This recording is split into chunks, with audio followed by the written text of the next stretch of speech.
Olá, gente!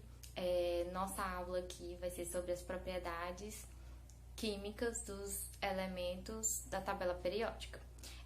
Nós estudamos e vimos que a tabela periódica ela foi elaborada baseando-se nas propriedades físicas e químicas que os átomos possuem, tá? Então, cada elemento lá possui. E as propriedades que existem, elas são classificadas em dois tipos, propriedades periódicas e propriedades aperiódicas. As propriedades periódicas são aquelas que se repetem de período a período. As propriedades aperiódicas são aquelas que não se repetem, tá? Acontece com um elemento aqui, um elemento ali, mas é algo que não é periódico, que não se repetem, tá certo? Então, por que é importante a gente conhecer todas essas propriedades? Porque a partir do conhecimento das propriedades dos átomos que compõem, dos elementos químicos que compõem a tabela periódica, a gente pode entender melhor o comportamento deles na natureza, né? Quando estão em uma ligação química, em uma reação química. Então, fica mais interessante a gente estudar cada propriedade. Aqui no nosso estudo, a gente vai estudar o tamanho do átomo, que é o raio atômico. A gente vai estudar a energia de ionização ou potencial de ionização, eletroafinidade, eletronegatividade e a eletropositividade de cada átomo, de cada elemento, estudando os elementos que estão nas famílias e que estão nos períodos, tá bom? Então, prestem atenção, depois vocês leem o livro, revisem, façam anotações e pontue os tópicos, os pontos mais importantes. Até mais. Então vamos lá, raio atômico. Raio atômico é a distância entre os centros dos núcleos de dois átomos do mesmo elemento. Corresponde à metade da distância entre os núcleos de dois átomos vizinhos, sendo expressa da seguinte maneira. Então, o raio atômico é igual à distância entre dois núcleos de átomos vizinhos, tá? Então, essa média aí dessa distância entre os dois núcleos dos átomos vizinhos é que te dá o raio atômico, é a maneira como foi proposta para poder encontrar aí a técnica usada para encontrar esse raio atômico. Então, R é igual a D sobre 2, onde R é o raio e D é a distância internuclear, tá? Ele é medido em picômetros, tá? PM. Essa medida é um submúltiplo do metro e corresponde 10 elevado a menos 12 metros, certo? Então, dois fatores são determinantes na avaliação do tamanho do raio atômico.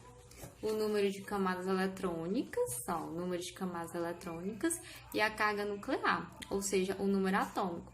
Então, para a gente considerar aí o tamanho do átomo, né, o tamanho do raio atômico, que vai se referir ao tamanho do átomo, a gente considera o número de camadas e o número atômico que ele possui.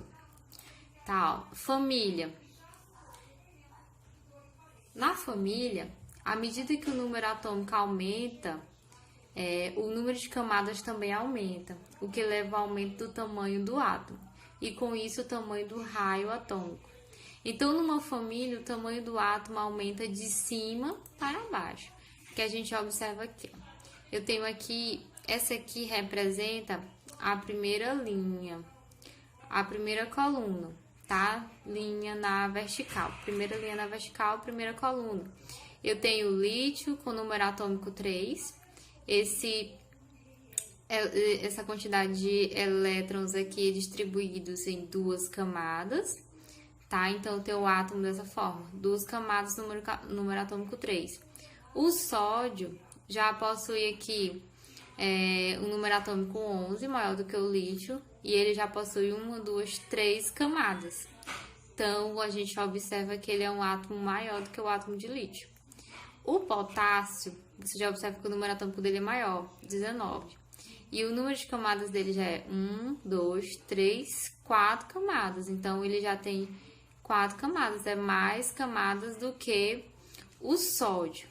Então, com isso, a gente verifica que na família, que são as colunas, as linhas verticais, o tamanho do átomo vai aumentando de cima para baixo. Conseguem ver isso, né?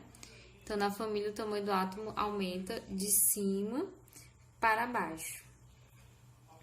Então, a gente observa que o número de camadas eletrônicas, ela influencia a variação no tamanho do átomo na família, tá?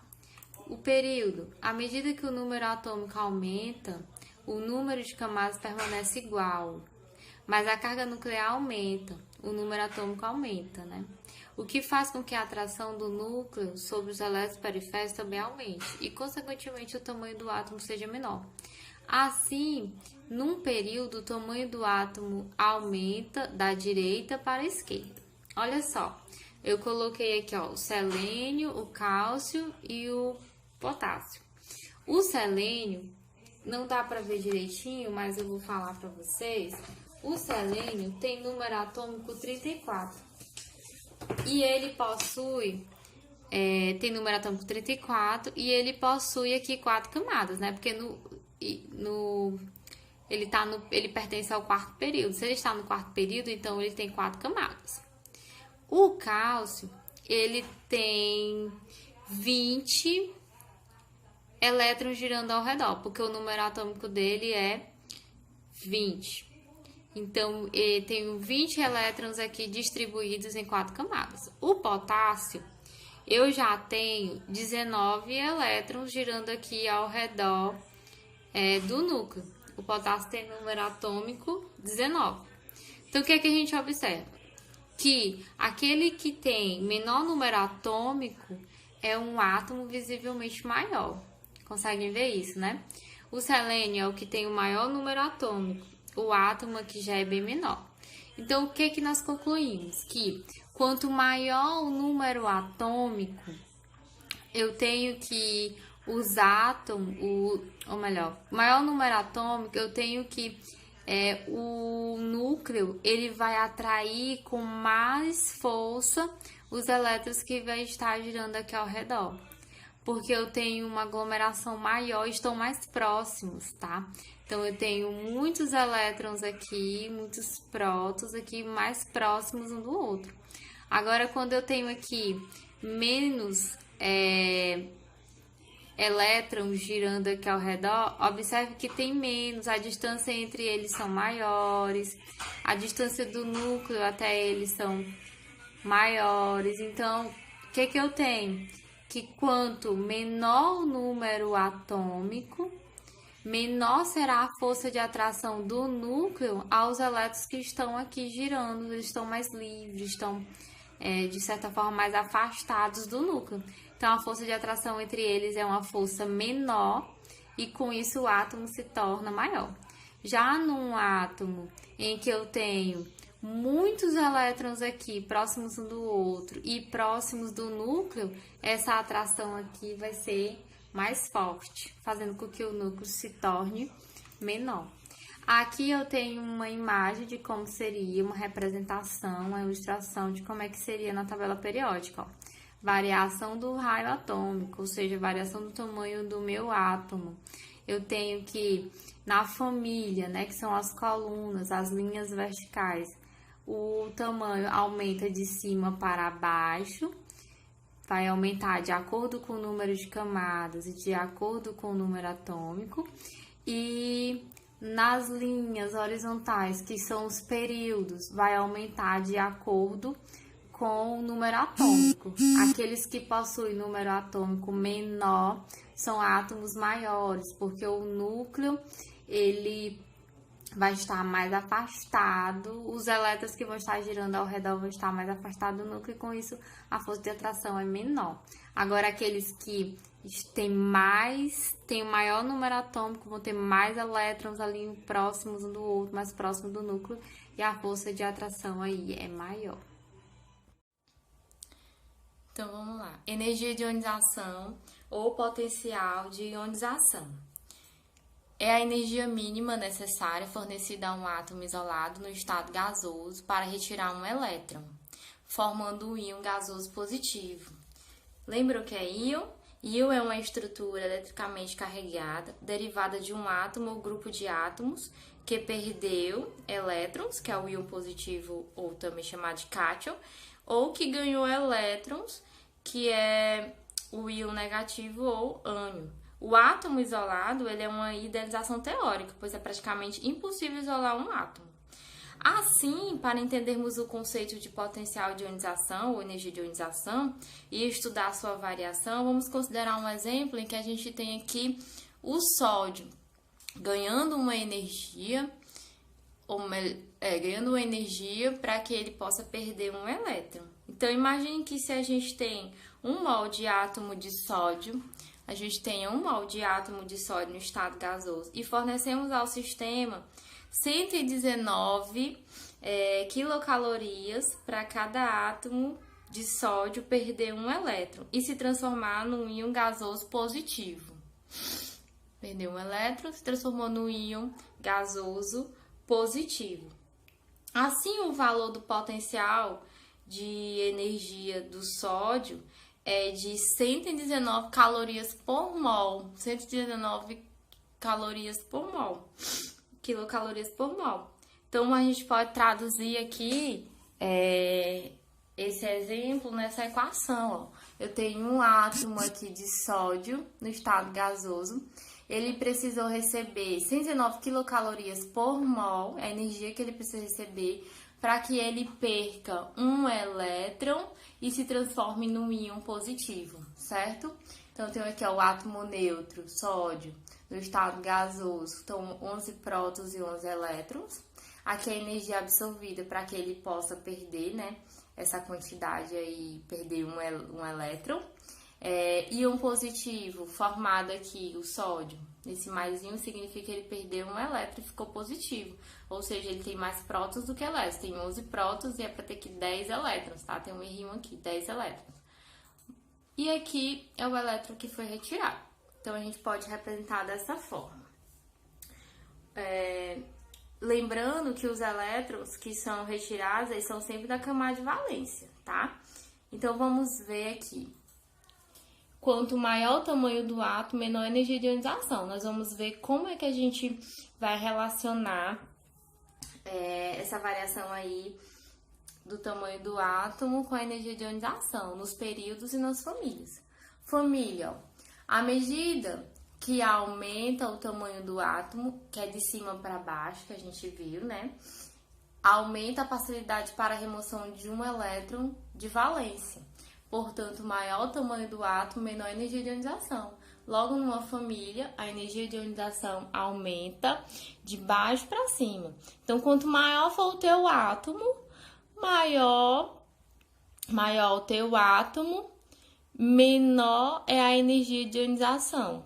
Não é assim? Para o período eu tenho que o tamanho do átomo aumenta da direita para a esquerda.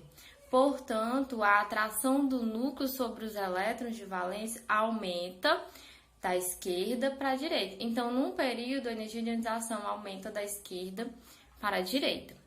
Então, tudo aí vai ter a ver com a questão do número atômico do teu átomo e do tamanho do teu átomo, tá? Do raio atômico dele.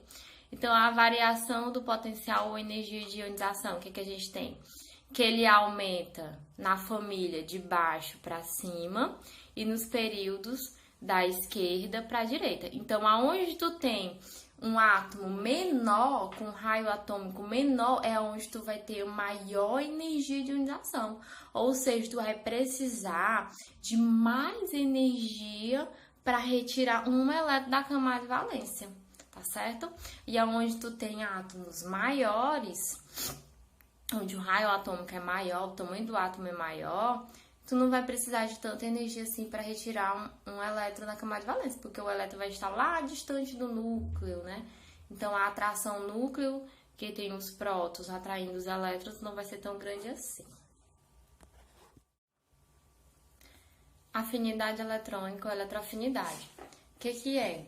É a energia liberada por um átomo isolado no estado gasoso ao receber um elétron, formando um íon negativo.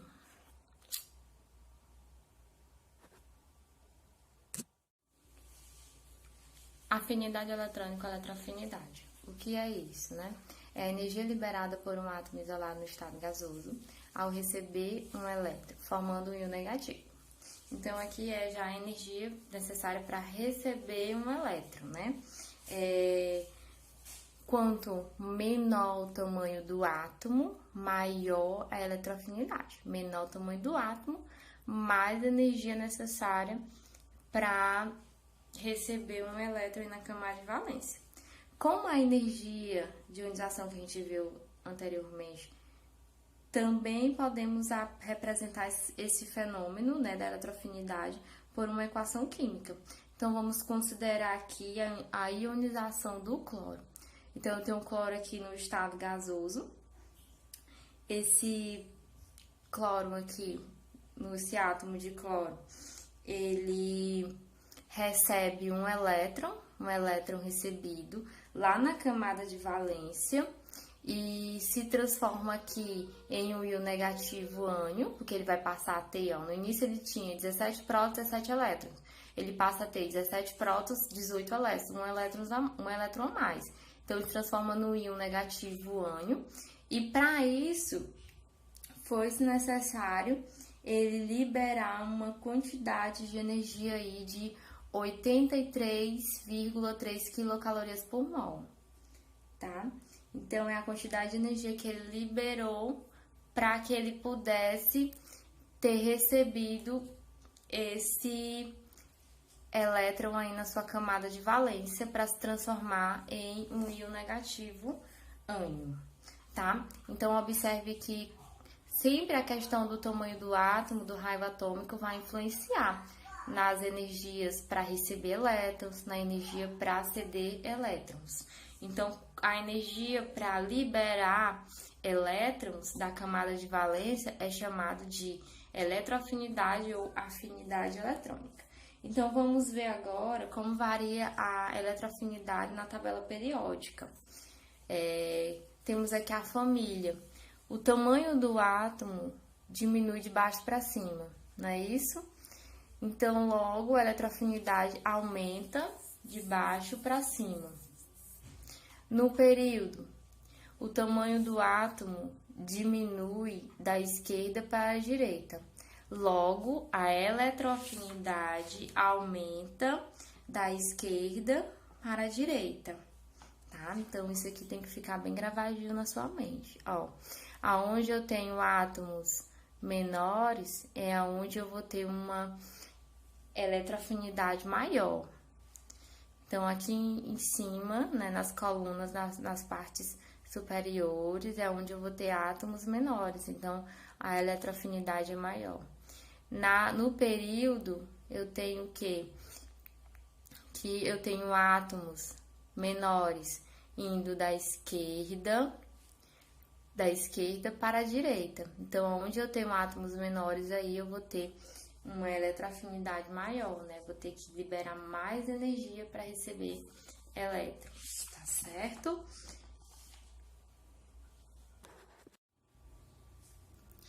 Eletronegatividade é a propriedade periódica na qual o átomo apresenta a maior ou menor tendência em atrair elétrons para si, resultando numa ação conjunta da energia de ionização e da eletroafinidade. Logo, a eletronegatividade não se trata de uma grandeza absoluta, e sim relativa, pois compara a força de atração exercida pelos átomos sobre os elétrons. Observações que eu tenho a vocês, ó. O elemento mais eletronegativo é o flúor.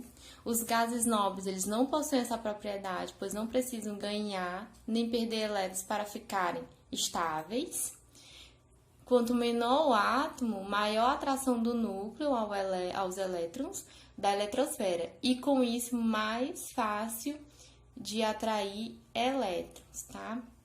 Então, vamos ver aqui como é que essa eletronegatividade se comporta na família e nos períodos da tabela periódica. A família aqui, o tamanho do átomo, ele diminui de baixo para cima. Logo, a eletronegatividade aumenta de baixo para cima. Já nos períodos, o tamanho do átomo diminui da esquerda para a direita. Logo, a eletronegatividade aumenta da esquerda para a direita, tá? Aonde eu tenho átomos menores, eu vou ter maior eletronegatividade. Então, por isso que na tabela periódica se comporta dessa forma, certo? Eletropositividade é a oposição da eletronegatividade. Os átomos eletropositivos tendem a doar elétrons, propriedade marcante dos metais. Então, vamos ver aqui como é que se comporta na tabela periódica. Na família, aumenta de cima para baixo e no período, aumenta da direita para a esquerda. Então, aonde eu tenho maiores átomos, mais fácil deles perderem aí seus elétrons e se tornarem íons positivos. Então, na família, a eletropositividade do átomo aumenta de cima para baixo e nos períodos aumenta da esquerda para a direita, certo? Então, eu quero que vocês observem aqui comigo, ó. Esses fenômenos, todos esses que falamos, eles dependem essencialmente do raio atômico. Então, observe o esquema a seguir. Esse esquema aqui é bem importante, ó. Quanto maior o raio atômico, menor é a energia de ionização dele e menor é a eletronegatividade. Quando eu tenho um menor raio atômico do meu átomo, eu tenho maior eletroafinidade e maior eletropositividade. Como é que você vai comparar a questão do menor raio atômico e maior raio atômico? Você vai olhar para o número atômico desse teu átomo. Átomos que têm maiores números atômicos são aqueles que vão ter maior raio atômico. E átomos que têm menor raio atômico, o menor número atômico, é aqueles que vão ter menor raio atômico. Aí você também tem que observar a localização dele na tabela periódica em relação à família e em relação aos períodos, tá? Então, observem todos os slides, leiam o livro e é isso. Obrigado.